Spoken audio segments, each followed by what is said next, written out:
Hello everyone, and welcome to my Young and the Restless official 24 channel. I hope everyone is having a wonderful day. Before we begin, please hit the subscribe button and give this video a thumbs up.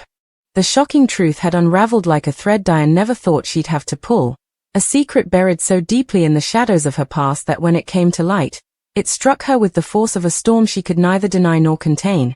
And as she stood in the middle of the Abbott living room, trembling, trying to process what she had just heard, Kane's name echoed in her head like a haunting reminder of the mistakes, choices, and hidden truths that had shaped her life. Because Kane Ashby was never supposed to be her son, never supposed to be a part of her tangled web of deceit and reinvention, yet the evidence was undeniable, and every whispered conversation, every document, every hushed recollection from people who had known her when she was younger suddenly added up to a devastating picture.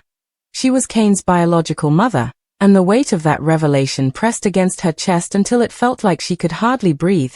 Because this wasn't just a personal shock. It was a bombshell that had the power to shatter everything she had fought so hard to rebuild in Genoa City, her relationship with Jack, her fragile standing in the Abbott family, and her carefully restructured life that had just begun to feel stable. And as she turned her eyes toward Jack, she saw the flicker of worry crossing his face, not just for her, but for the chaos he could already sense building like a tidal wave, because Jack Abbott knew all too well what happened when secrets this explosive came to light. They consumed families, destroyed loyalties, and left behind wounds that never truly healed. So while Diane struggled to come to terms with being Kane's mother, Jack was already calculating the fallout, already envisioning how Kane would react, how Lily and the twins would be affected, and how this revelation would ripple through the Abbott family tree like a poison creeping through veins, destabilizing every bond in its path. Because Kane wasn't just some random man in town, he was tied to people they all cared about, and now, by blood, he was tied to Diane, which meant in an indirect, complicated, and deeply unsettling way, tied to Jack as well. And though Diane's lips trembled as she tried to form words, she could barely bring herself to ask the one question gnawing at her. How could this be true? How could she not have known?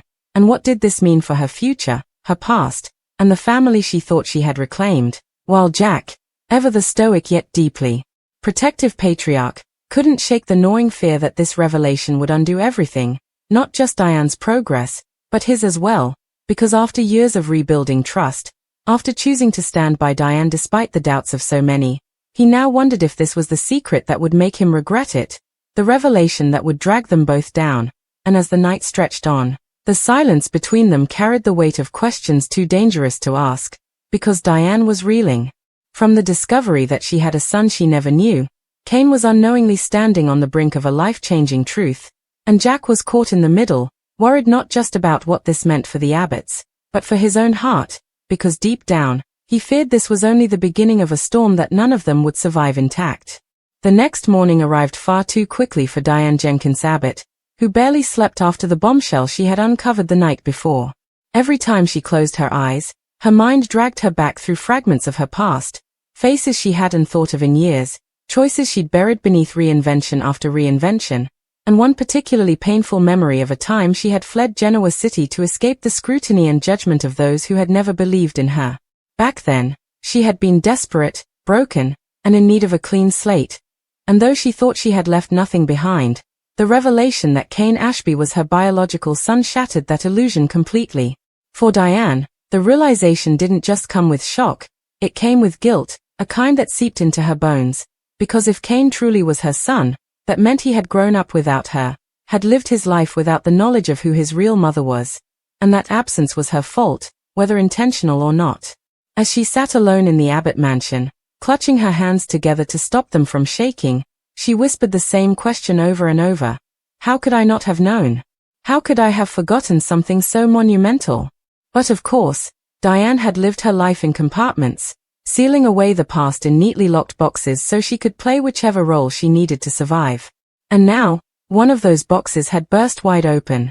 Jack, meanwhile, had been pacing downstairs, unable to focus on business, unable to think of Jabot or market shares, because his mind was consumed with one thing: how to protect the woman he loved from the mess that was sure to erupt. Jack had always known that choosing to be with Diane again was a gamble. His siblings had warned him. His friends had questioned him.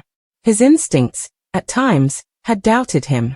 But he had pushed all of that aside because of what he felt when he looked at her. The promise of second chances, of redemption, of love that could survive the ugliest storms.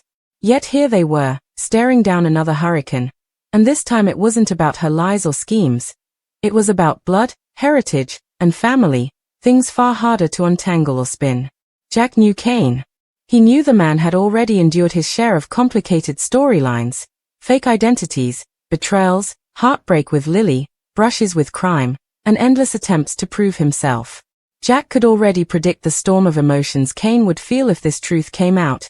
Anger for being lied to, confusion about his identity, rage at Diane for abandoning him, and perhaps even disgust at being tied to her. And Jack, ever the protector of the Abbott legacy, couldn't help but imagine what this revelation would mean if it spread through town.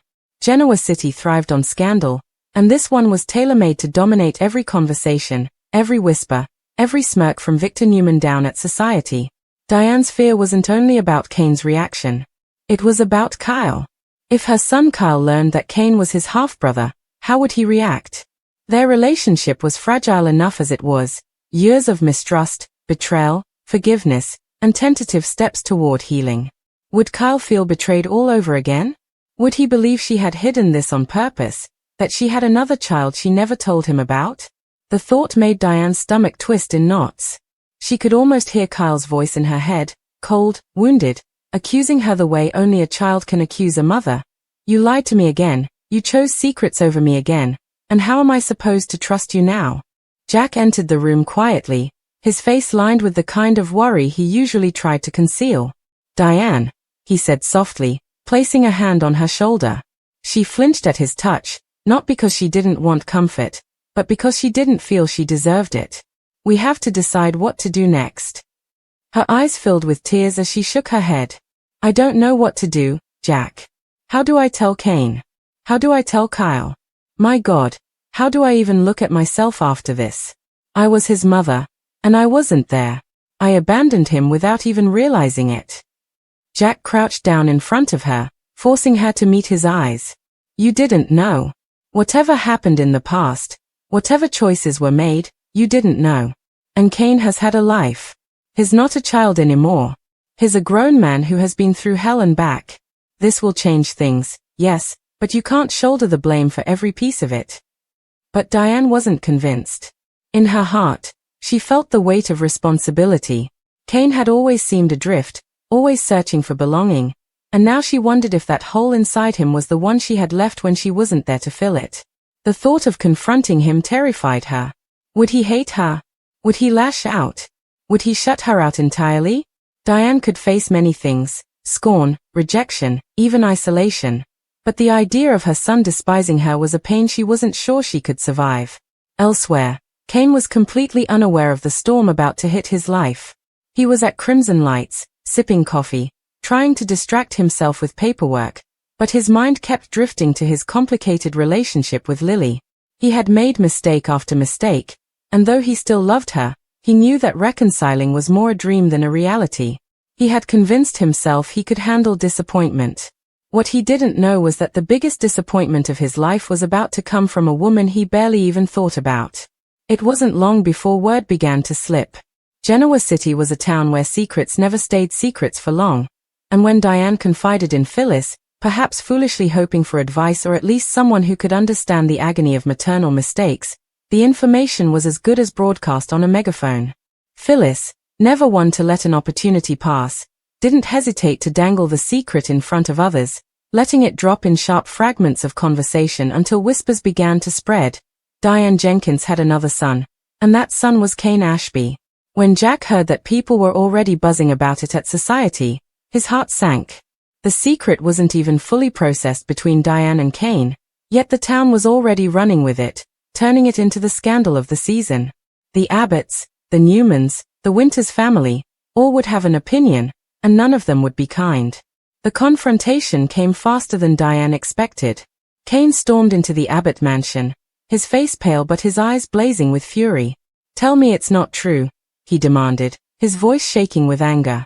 Diane froze, every word she had rehearsed vanishing in the fire of his rage. Tell me you're not my mother, because I swear, If I find out you've been keeping this from me my entire life, I'll never forgive you." Tears streamed down Diane's face as she whispered, "Kane, I didn't know. I swear to you, I didn't know." But Kane wasn't in the mood for excuses. "You've lied before, Diane. You've manipulated everyone in this town at one point or another. How am I supposed to believe that this wasn't another scheme? That you didn't just throw me away when I didn't fit your perfect little life?" Jack stepped in, trying to keep things from spiraling. "Kane, listen, this isn't something Diane planned. It's a truth that came out recently, and none of us know exactly how the pieces fit together yet. But I swear to you, she didn't hide you intentionally." Kane glared at Jack before turning his fury back on Diane. "You think I want to be tied to you? You think I want to look at you and know that you're my mother? I'd rather not know at all. I've made mistakes, but at least I've never abandoned my kids. At least I've been there, even when I screwed up. Can you say the same?" The words cut Diane to the core, slicing through every fragile piece of hope she had been clinging to. She collapsed into a chair, sobbing uncontrollably, while Jack put a protective arm around her, glaring at Kane with disappointment. But Kane wasn't finished. "You've destroyed enough lives in this town, Diane. Don't think you can just waltz into mine and pretend you're my mother. You lost that right a long time ago, if you ever had it at all." When Kane stormed out, slamming the door behind him, the silence left in his wake was deafening. Diane buried her face in her hands, her sobs echoing through the room, while Jack tightened his grip around her, though his own heart was heavy with fear. He knew this was only the beginning. Kane would tell Lily, Lily would tell Devon, and soon enough, the entire town would be dissecting the scandal like vultures picking at a carcass. Jack had fought for Diane's redemption, had defended her when no one else would, but as he looked at her now, broken and shamed, he couldn't help but wonder if this was the one scandal too many, the one secret too heavy, that could finally cost them everything. The fallout from Kane's confrontation at the Abbott mansion rippled through Genoa City faster than anyone could have predicted. By the next morning, the whispers weren't whispers anymore. They were full-blown conversations at society, coffee shop chatter at Crimson Lights, and smirks exchanged in hushed corners of Newman Enterprises. Diane Jenkins, who had spent years trying to claw her way back into the good graces of the community, was once again the subject of every tongue, but this time it wasn't about her schemes or her return from the dead. It was about motherhood, about family, about a secret that tied her to Kane Ashby in a way no one had ever seen coming.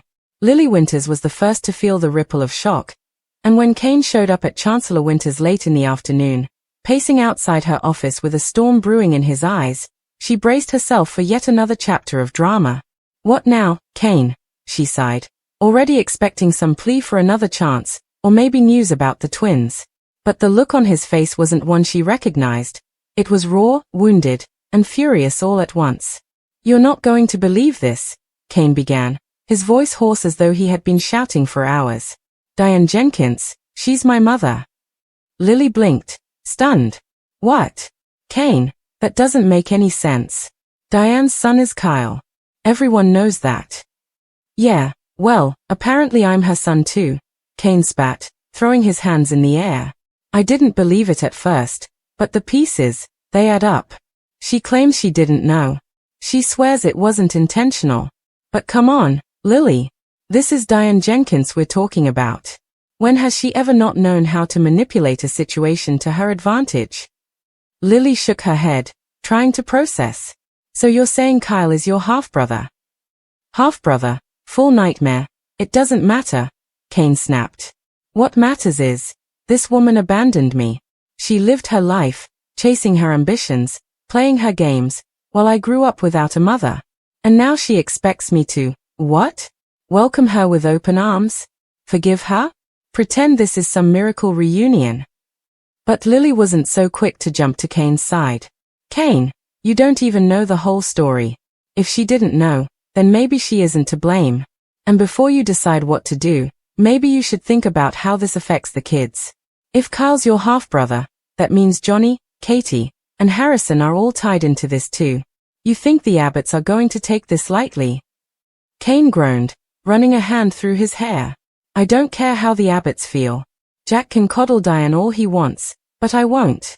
She's not my mother. Not now, not ever." Meanwhile, across town, Kyle Abbott was completely blindsided when he overheard Phyllis Summers gleefully spilling the news to Nick Newman at Society.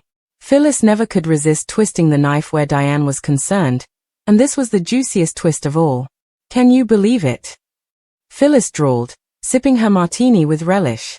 Diane had another son all this time, and it's Kane Ashby of all people. Poor Kyle, finding out he's got a half-brother crawling out of the woodwork. And Jack, oh Jack, you just know he's spiraling. Kyle froze, his blood running cold as her words sank in. He stormed over to her table. "What the hell did you just say?" Phyllis arched an eyebrow, savoring every ounce of his fury. "Oh, Kyle, you didn't know? TSK, TSK. Looks like Mommy Dearest forgot to mention that you've got a brother. Congratulations. Kane Ashby, of all people.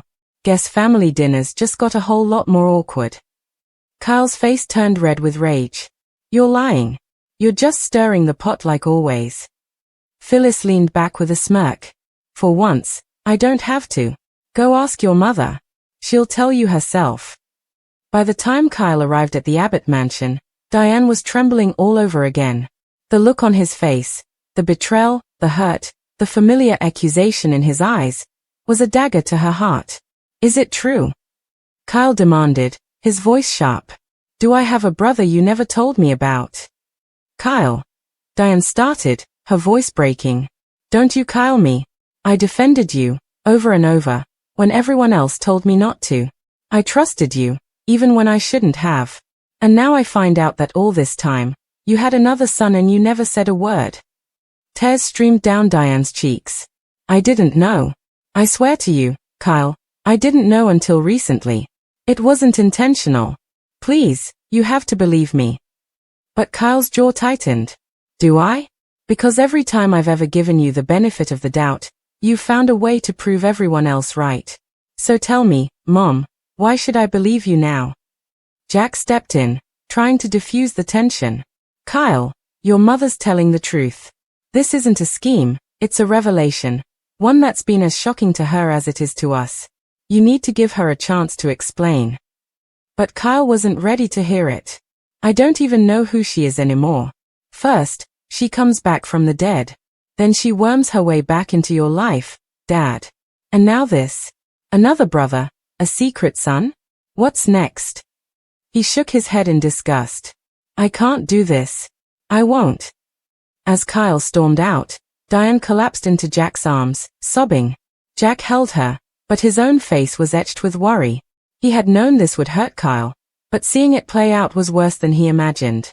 And then, as if the Abbott family's pain weren't enough, Victor Newman caught wind of the situation. Sitting in his office at Newman Enterprises, Victor allowed himself a slow smile as he listened to his sources detail the scandal. Diane Jenkins, forever the thorn in his side, was crumbling. Jack Abbott, his old rival, was once again tangled up in her chaos. And Kane Ashby, a man Victor had always considered weak and malleable, was suddenly thrust into the spotlight with a story that could destabilize the Abbotts in a way Victor found useful. "Interesting," Victor murmured, leaning back in his chair. "Very interesting." When Victoria stopped by later to update him on Newman business, Victor casually brought it up. "So, I hear Diane Jenkins has another son. Kane Ashby. Did you know that?" Victoria's eyes widened. "Kane? Seriously?" Victor smirked. This could be an opportunity for Newman. Jack is distracted, vulnerable. His family's falling apart. That means Jabbo's leadership is shaky, and shaky leadership is easy to exploit. I want you to keep an eye on the Abbotts, especially Jack. If he stumbles, Newman will be ready to take advantage. Victoria, always her father's sharpest weapon, nodded thoughtfully. "What about Kane?" Victor's smile deepened. "Kane is lost, angry, desperate to belong. Men like that are easy to manipulate. Perhaps it's time Kane learns where his loyalties should lie, if not with Diane, then with Newman." Meanwhile, Kane was drowning in emotions he couldn't process. The idea of being tied to Diane disgusted him, but it also left him shaken to his core. For so long, he had wondered about his place in the world, about why he never seemed to fully fit, even with Lily and the kids. Now he had an answer, but it was one that only deepened his feelings of isolation. Sitting alone at a bar, staring into a glass of whiskey he hadn't touched, he whispered bitterly to himself, "Diane Jenkins is my mother. No wonder my life's been a disaster." Across town, Lily sat in her office, still shaken by Kane's words. She thought of her children, Charlie and Matty, and how this revelation meant their lives were connected to Diane and Kyle in a way that was both bizarre and unsettling. Would they even want to know Kane's side of the story? Would they reject him further if he spiraled again under the weight of this truth? Lily didn't have the answers, but one thing was certain: nothing in Genoa City would ever be the same again.